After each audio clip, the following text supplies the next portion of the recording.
할렐루야. 오늘은 조금 간드러진 인사를 좀 아침부터 해봐야 될 것 같습니다. 손가락을 하나 이렇게 하세요.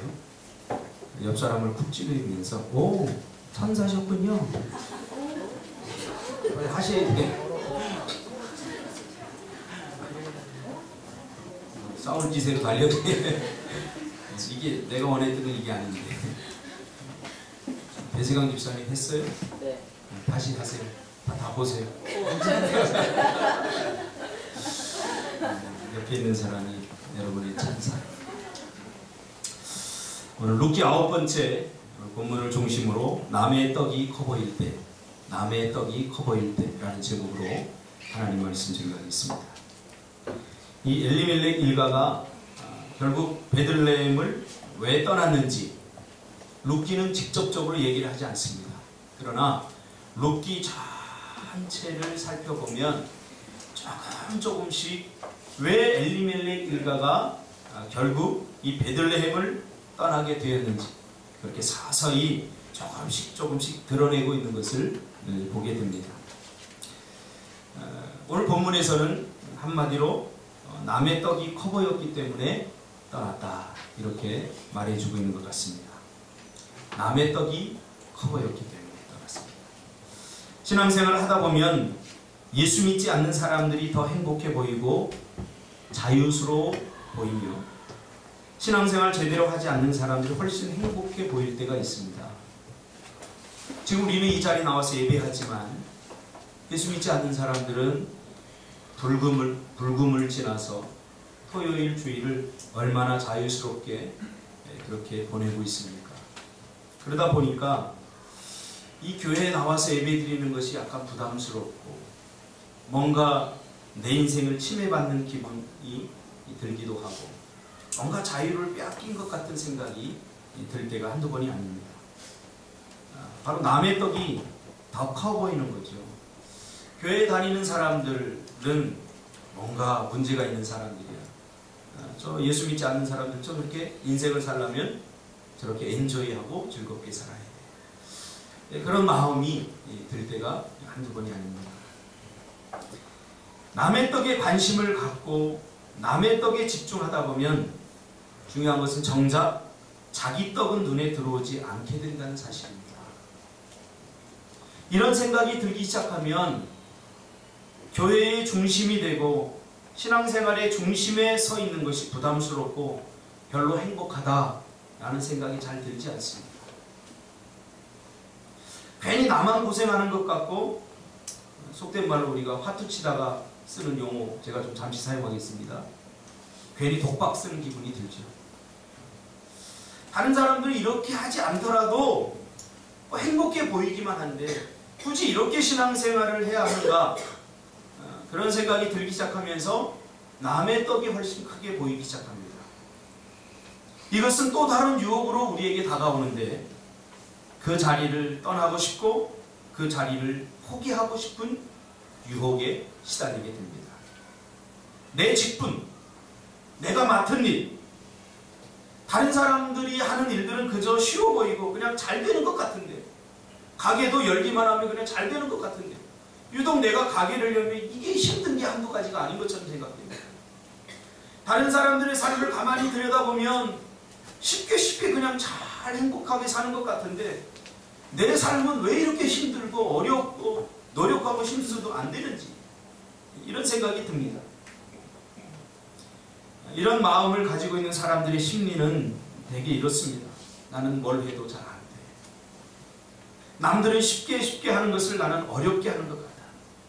내가 죽도록 노력해서 이루고 가지게 된 것을 다른 사람들은 너무 쉽게 소유하고 그것을 누리는 것 같아. 이런 마음이 든다면 우리는 이미 남의 떡이 커 보이기 시작하는 것입니다. 이 나오미와 엘리멜렉 가족도 마찬가지입니다. 남의 떡이 커 보이기 시작한 것입니다. 다른 성도들은 그저 쉽게 신앙생활도 기도응답도 잘 되고 행복해 보이는데 그저 적당히 대충 해도 잘 되는 것 같은데 나는 최선을 다하는데도 잘 안 되는 것 같아요. 다른 사람의 삶이 부럽고 다른 사람의 인생이 부러워지기 시작하는 것입니다. 이럴 때 내가 발을 딛고 서 있는 이 땅이 하나님이 축복으로 주신 땅임을, 약속의 땅임을 우리는 서서히 잊어버리게 되는 것입니다. 그러면서 이방 땅을 기웃거리게 되는 거죠. 이 베들레헴은 하나님께서 약속으로 주신 축복의 땅입니다. 그런데 이 땅이 조금 더 축복의 땅처럼 보이지 않는 거예요. 왜? 가뭄이 와서 많은 사람들이 굶고 고통 가운데 있는데 눈을 살짝 들어서 이방 땅 모압을 보니까 그들은 하나님을 섬기지 않는데도 잘 먹고 잘 사는 것 같아요. 하나님을 믿는 우리는 고생 죄송합니다. 또 약간 여러분 마음에 남는 표현을 쓰겠습니다. 개고생을 하면서 신앙생활 하는데 이게 잘 안 돼요. 그런데 이방 사람들을 보니까 적당히 엔조이 하면서도 잘 사는 것 같아요. 그저 모압 사람들이 행복해 보이고 좋아 보였던 거죠. 그러나 우리가 분명하게 짚고 넘어가야 할 것이 있습니다.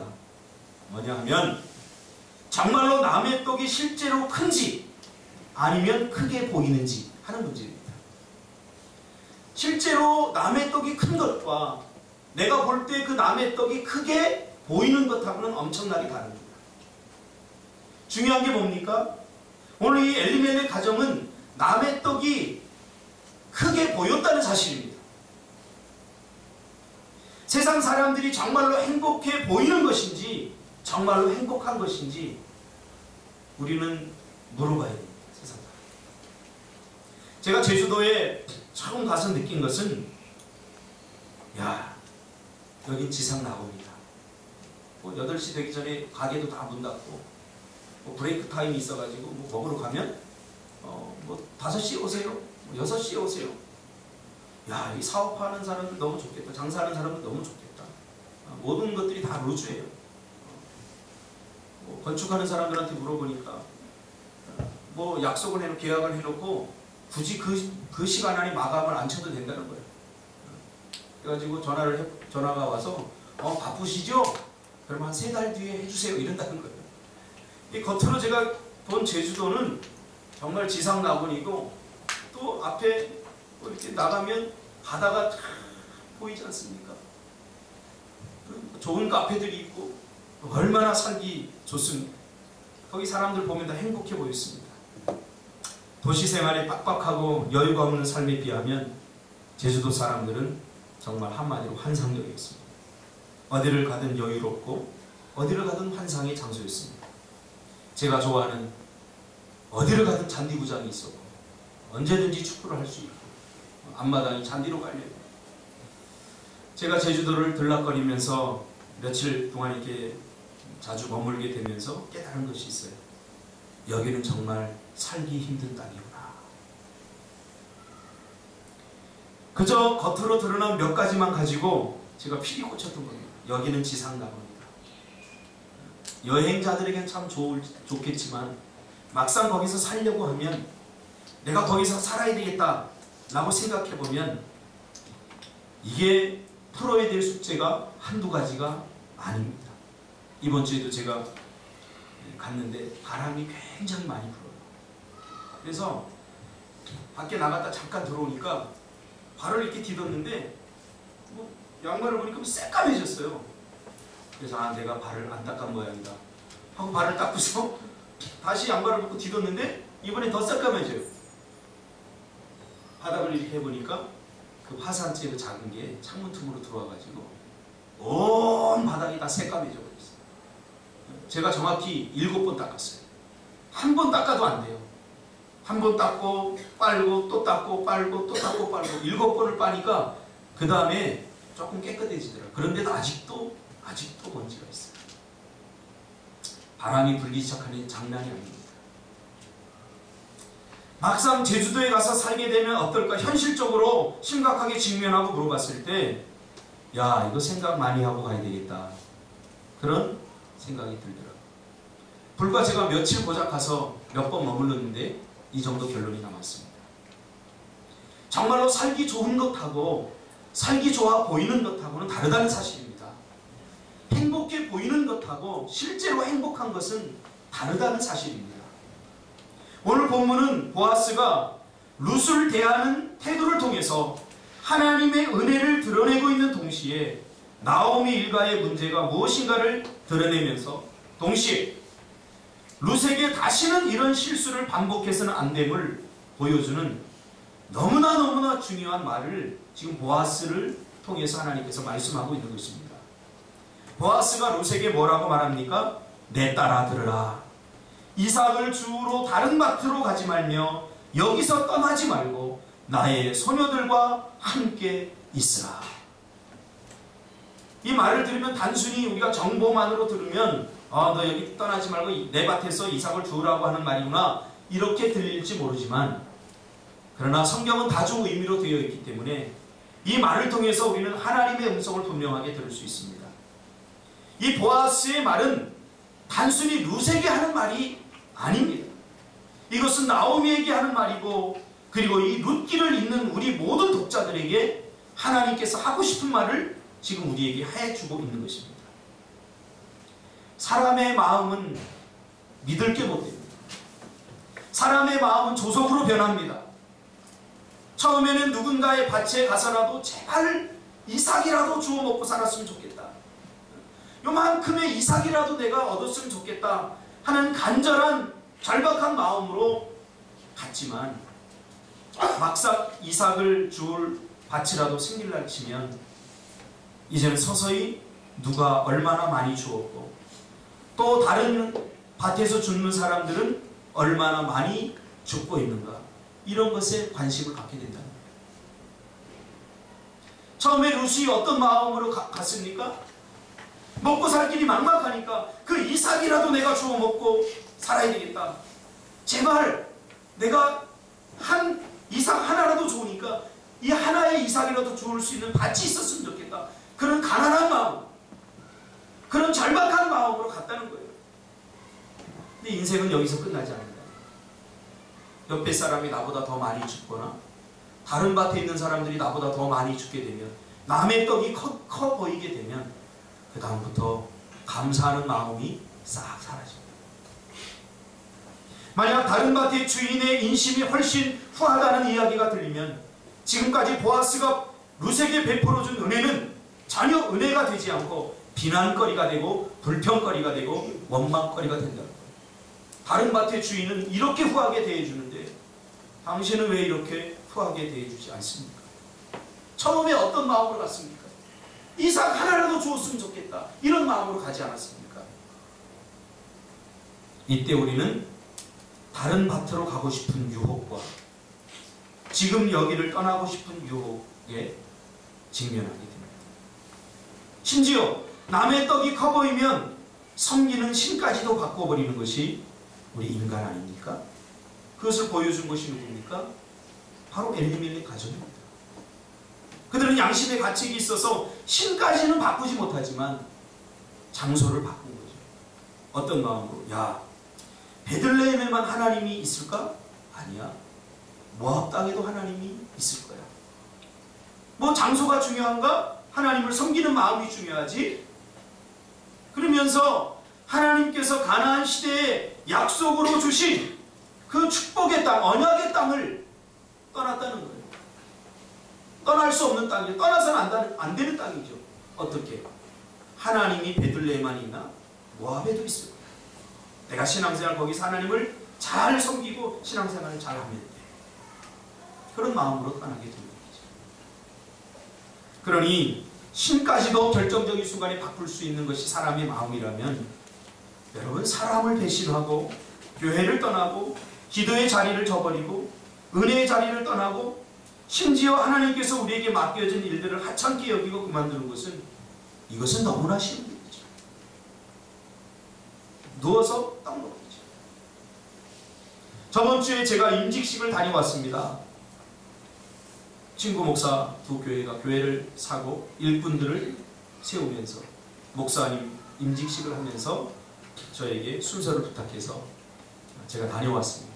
다음 교회는 장로님 안수 집사님 세우고 담임 목사님 임직식을 하면서 권면을 해달라고, 성도들에게 권면을 해달라고 해서 이 권면을 어떻게 해야 될까 참 마음에 고민이 많이 되더라고요. 어떤 말씀으로 권면을 해야 될까? 이게 안 떠올라요. 그래도 설교 준비하는 게 훨씬 낫더라고요. 권면 시간 한 2, 3분인데 이게 잘 안 떠올라요. 그러다가 그 전날 우리 예원이가 요즘 시를 써요. 할렐루야. 시를 써요. 초등학교 2학년인데 시를 써요. 근데 얼마나 능력이 탁월한지 앉은 자리에서 시 10편을 떡 먹듯이 써버려요. 예원이에게 시는 너무 쉬워요. 그래서 시를 막 쓰고 거기다 그림을 그리고 그래서 저기 무슨 짓거리를 하고 있나 며칠을 그냥 놔뒀다가 책상 위에 이렇게 놓여있었고 하루 이렇게 읽어봤어요. 그랬더니요 자기의 마음을 제대로 잘 표현했어요. 잘 표현했어요. 시를 읽는데 제가 은혜를 많이 받았어요. 특히 나무라고 하는 시를 딱 보니까 야 이거 정말 잘 썼어요. 제가 읽어드릴게요. 제목 나무, 지은이 박예원. 나무는 아침, 점심, 저녁으로 그 자리에 서 있어서 나는 별로 부럽지가 않다. 왜냐하면 계속 그 자리에 서 있고 아무데도 못 가니까. 하지만 나는 왠지 모르게 나무가 좋다.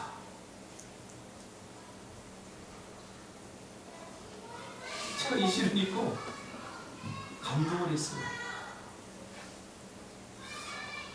참 뭐 그 꼬마가 안다고 이 나무에 대해서 자기 마음을 이렇게 살짝 표현해요. 한 자리에 오래 있는다는 거 사람들이 별로 부러워하지 않습니다. 한 직업을 오래 갖는다는 거 그거 사람들에게 별로 매력적이지 않습니다. 얼마나 답답하고 힘들겠어요. 그러나 그 꼬맹이 마음에 부럽지는 않지만 왠지 모르게 좋다는 거예요. 교회 일꾼이 세워지고 또 다른 사역자들이 세워질 때 이게 얼마나 힘든 일인지 저는 잘 압니다. 한 사람이 성장해서 한 사람을 키운다는 거 이 보통 일이 아닙니다.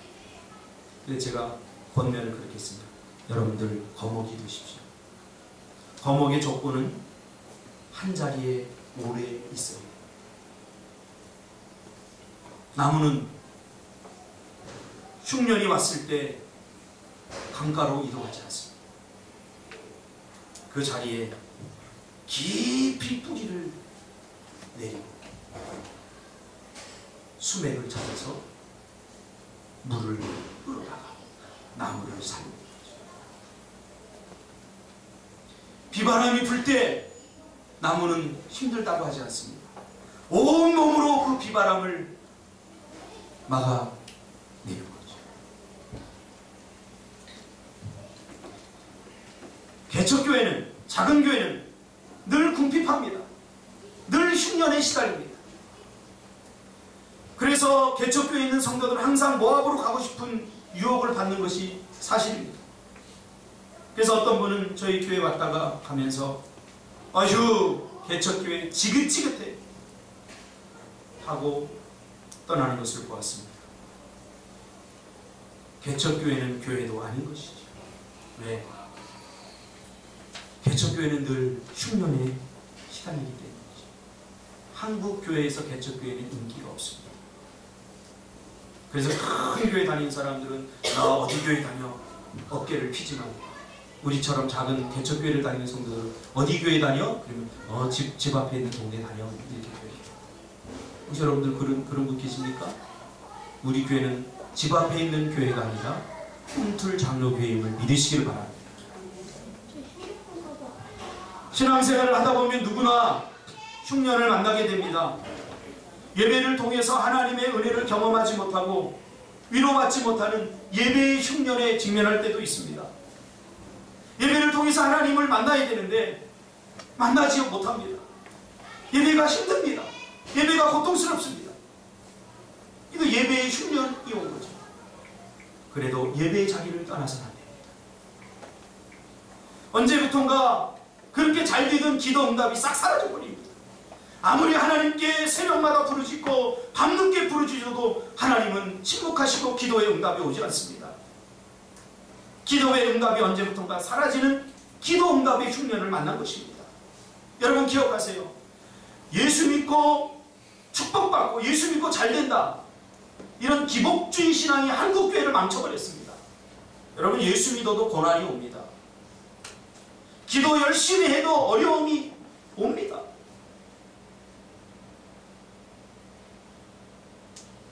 봉사와 헌신, 전도, 희생과 헌신에 대한 기쁨이 없는 흉년을 우리가 신앙생활 하다 보면 맞을 때가 있습니다. 그런데 이때가 중요합니다. 이때 내가 성장할 수 있는 기회고, 이때 내가 강해질 수 있는 기회입니다. 결혼을 해보면 좋은 조건 속에서 사랑하고 좋아하는 거 다 할 수 있습니다. 그러나 좋은 조건이 어느 순간에 다 사라지고 사랑할 만한 조건들이 다 사라질 때, 그때도 여전히 사랑이 됩니다. 이것이 가정을 지킬 수 있는 가장 중요한 핵심입니다. 그때 부부는 더 뜨거워지고 그때의 신뢰는 더 강해지는 것입니다. 좋을 때, 이때는 누구나 다 누릴 수 있습니다. 사랑받을 만한 일을 할 때 누구나 다 사랑할 수 있습니다. 그러나 살다 보면 사랑할 수 없을 때가 있습니다. 저도 목회를 해보면서 그걸 느꼈어요. 성도들이 항상 이뻐 보이는 건 아니에요. 할렐루야? 그렇다고 저를 욕하지 마세요.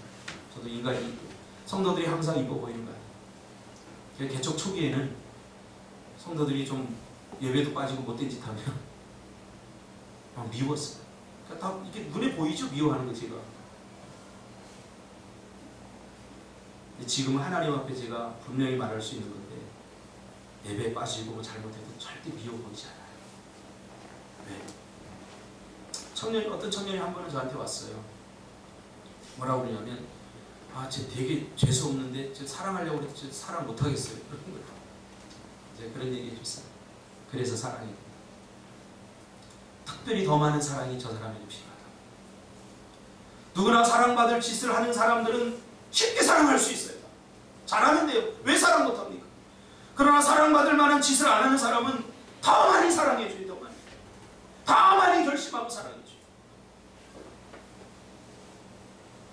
그랬더니 그래야 되는 건가요? 끄떡끄떡하고 가더라고요. 그렇게 하는지 안 하는지 모르겠어요. 그래 저는 그렇게 하고 있어요. 이렇게 보면 정말로 사랑받을 만한 일을 하는 사람이 있어요. 그러나 아무리 봐도 사랑받을 만한 짓을 안 하는 사람이 있어요. 어떻게 됩니까? 더 많이 사랑해줘야죠. 더 많은 사랑이 필요합니다. 어떤 사람은 50만큼의 사랑을 줘도 되는 사람이 있는 반면에, 어떤 사람은 1000을 줘도 모자라는 사람이 있어요. 그런 사람에게 1000을 줘야 됩니다. 우리가 바로 그런 사람입니다. 하나님이 우리를 보시기에 아무리 보아도 사랑을 받을 만한 짓을 안 하는 사람들이 우리예요. 성경이 그렇게 말하고 있어요. 그래서 주님은 우리를 향해서 아직 죄인 됐을 때 그리스도께서 우리를 위하여 죽으심으로 우리에게 대한 자기의 사랑을 확증했다라고 말했습니다. 여러분, 하나님 앞에 우리가 언제 사랑받을 만한 짓을 했나요? 그래도 주님은 우리를 사랑해 주시잖아요. 이게 위대한 사랑이에요.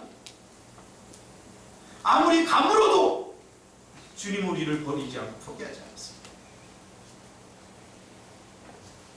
이때가 뿌리를 깊이 내립니다.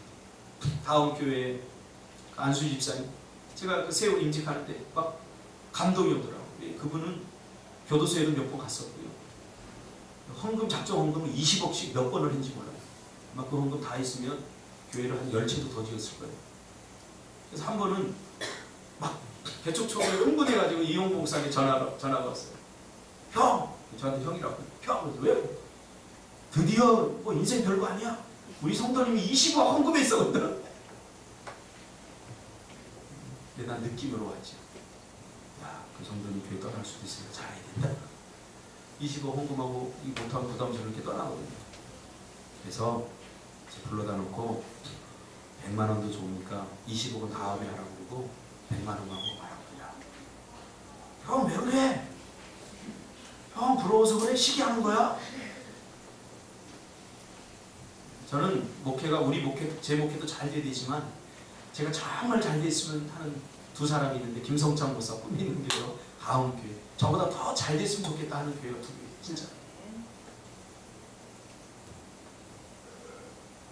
그들이 며칠 있다가 정말로 안 나오기 시작해요. 그런 속도 많이 쓰고 있어요 진짜. 근데 그분이 이제 안수 집사가 되는 걸 보니까 참 감사하더라고요.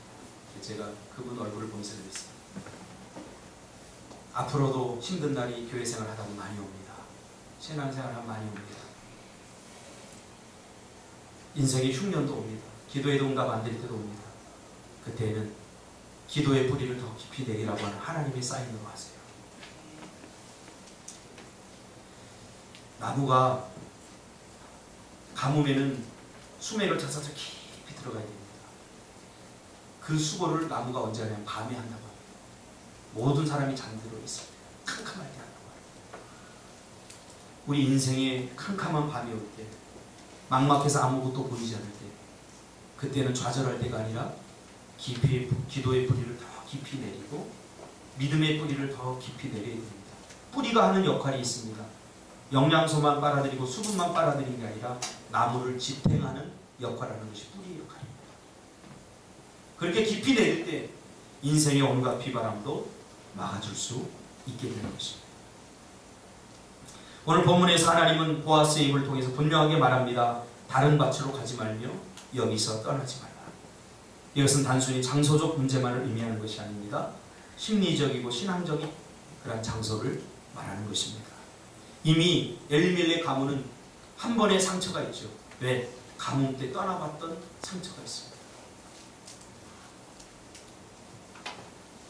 그래서 이제 룻을 통해서 하나님은 이제는 절대로 떠나면 안 된다 하는 것을 말해주고 있는 것입니다.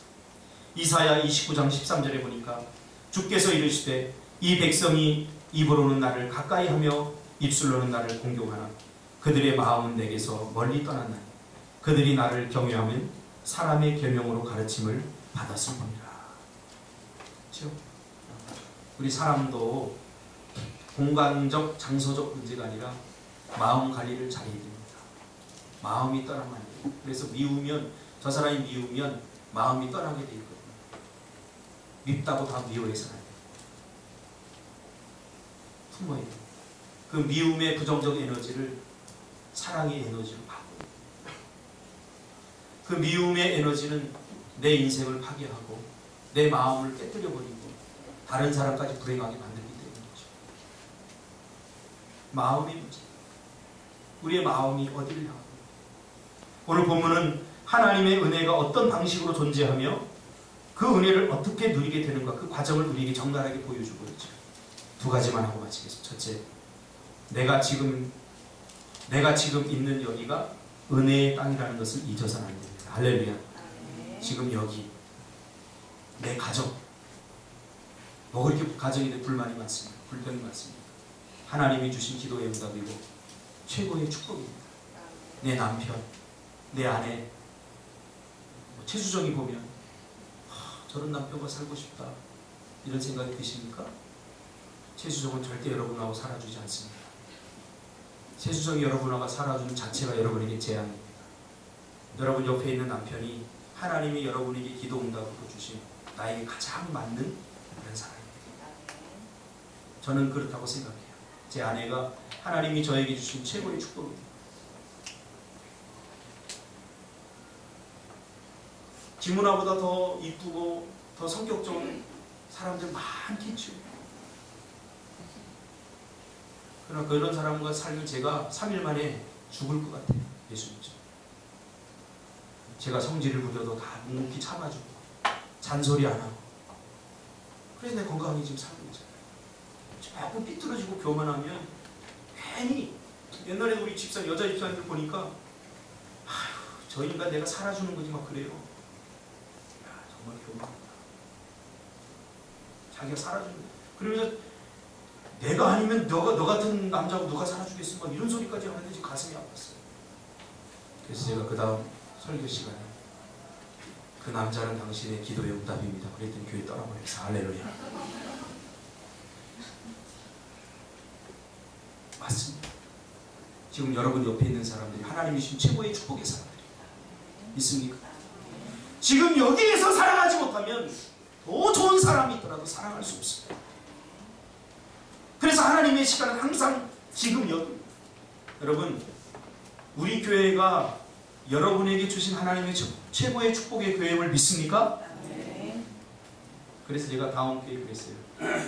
여기서 장로님, 안수 집사님, 이 교회가 마지막 교회입니다. 여기서 죽으십시오.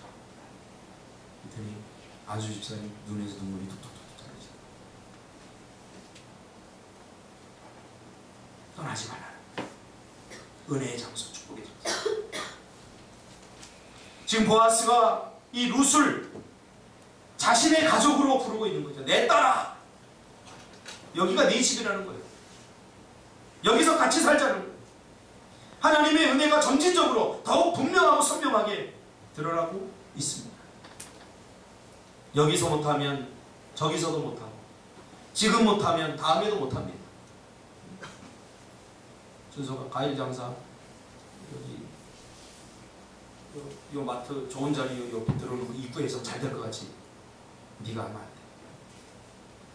거기서도 못하면 여기서 안 돼. 꼭 우리는 남의 떡이 커 보이는 유혹에 시달립니다. 여기서도 못하는데 저기서 어떻게 할 수 있단 말이에요. 지금도 못하는데 다음에는 어떻게 할 수 있단 말이에요. 절대 못합니다. 그래서 하나님의 시간은 항상 지금이고 사단의 시간은 항상 다음입니다. 여러분 주위에 있는 사람에게 사랑합니다. 지금 하시길 바랍니다. 효도도 주영아 언제 하는 거야? 지금. 네가 나중에 잘 돼서 이렇게 하지 말고 또 엄마가 지금 막 사랑을 갈구하고 사랑해 달라고 지금 해.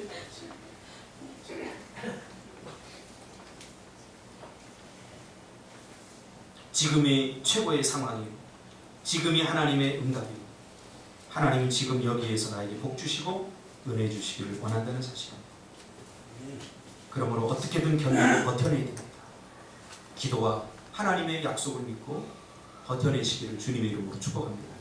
믿음은 견뎌내는 거예요. 버텨내는 거예요. 두 번째로 나의 소녀들과 함께 있으라 말합니다. 지금 여기 있는 사람들과 함께 하라는 거죠. 비록 피부는 다르지만 그러나 함께 하라는 거죠. 여러분, 이것이 바로 은혜 받은 자의 자세와 태도입니다. 그러니까 이 룻이 어떻게 합니까? 너무나 감사하죠. 걔가 이방 여인인데 왜 나 같은 자에게 이런 은혜를 베푸십니까? 하면서 막 감동하고 감격해야죠. 이것이 바로 은혜를 받은 자의 자세와 태도입니다. 겨우 이삭 죽게 했는데 그렇게 우리가 인간적으로 볼 때 크게 베푼 것입니까? 정말 요만한 것입니다. 요만한 것 가지고 이렇게 감동하고 있습니다. 저는요, 우리 셋째 딸한테 선물을 주로 후하게 해요. 왜 그러냐면 이 친구는요, 뭘 하나를 이렇게 갖다 주면요, 느낌원으로 굉장히 잘 사용해요. 와, 대단하다. 아빠 이거 너무 좋다. 500원짜리인데. 여러분, 누가 요즘 애들도 500원짜리 좀 누가 이렇게 감동합니까? 절대 감동 안 해요. 뭘 하나 사다 주면 아빠 너무 좋다. 막 이렇게 느낌원을 사용하니까 내가 너무 좋아해.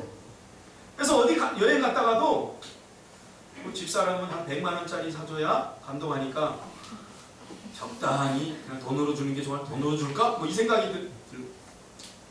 첫째 딸도 주면은 고마워. 그냥 들어가 버려. 둘째 딸은 분석을 또 잘해요. 아빠 이거 말고 다른 거 사오지. 엄마를 약간 닮은 것 같아. 근데 셋째 딸은 묻지도 않고 따지지도 않고 감동부터 해주니까 어디를 가면 돈이 부족하면 항상 셋째 딸 거 먼저 사와요. 어제도 제가 핸드폰을 갤 3로 바꿨어요. 바꿔서 세븐 고마워. 알아들어야지. 그래서 내가 G3 옛날에 쓰던 거 그거를 이제 줬어요. 아빠 이게 꿈이야 생시야. 아빠 빠지고 막. 아니 그거 누가 씁니까? 버리는 거잖아요. 근데 그거 하나 줬는데 감동하고 꿈이냐 생시냐 그러면서 얼마나 귀엽던지. 어제 또 갔더니 방에다가 절대 들어오지 마셔서 왜 그랬더니 유튜브를 찍고 있어요. 그걸까지. 여러분, 하나님이 이미 주실 것 다 주셨습니다. 이미 주신 것 감사하시길 바랍니다. 그리고 주시지 않은 것은 앞으로 주실 것이다 하고 기대하면서 사시기 바랍니다. 괜히 나에게 없는 것, 다른 사람이 가진 것, 남의 떡이 커 보이면 그때부터 자기 인생이 불행해집니다. 그것은 은혜 받은 자의 태도가 아닙니다. 지금 옆에 있는 부모님들은 하나님이 여러분에게 주신 최고의 부모님들을 믿으시길 바랍니다. 부족하고 연약해도 다른 부모님은 해주는데, 다른 부모님은 유산도 많이 주는데 이러면서 다른 떡을 바라보게 될 때 내가 불행이 싹트기 시작합니다. 기도하겠습니다.